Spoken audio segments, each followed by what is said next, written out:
The root mean square, or RMS, is a crucial concept in electrical engineering.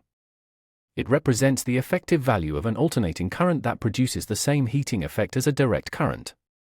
Today, we will calculate the RMS for a specific periodic waveform.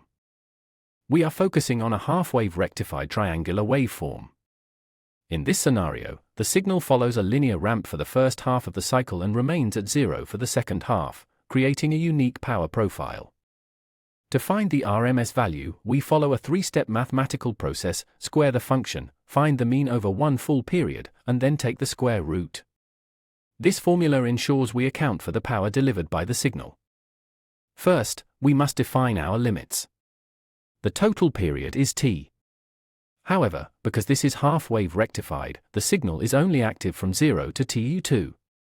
From T2 to T, the voltage is 0, simplifying our integration significantly.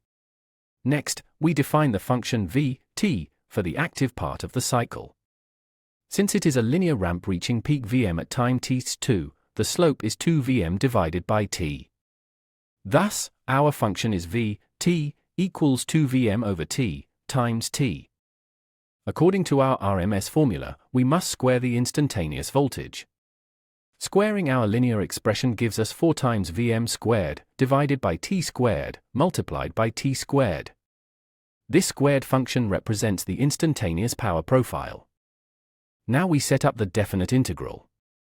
We only integrate from 0 to T2 because the signal is 0 for the remainder of the period. We pull the constant terms, 4, Vm squared, and t squared, outside of the integral sign. Integrating t squared with respect to t gives us t cubed divided by 3.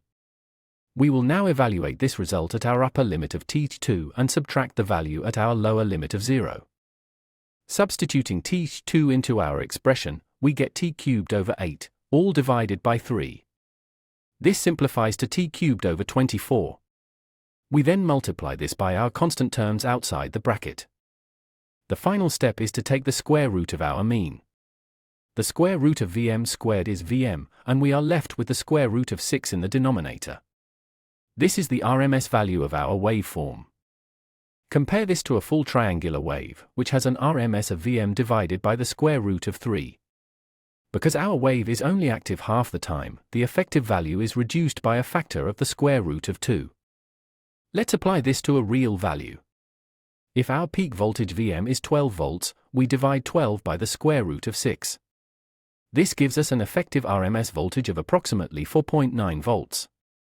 Using the RMS value, calculating power is straightforward. With a 10 ohm resistor, the power dissipated would be our RMS voltage squared divided by the resistance, resulting in 2.4 watts of heat energy. To summarize, always start by defining the function over one full period. For rectified waves, remember the integral is 0 where the wave is flat. The RMS value allows for easy power comparisons across different wave shapes. Quick question: if we double the peak voltage Vm, how does the RMS value change?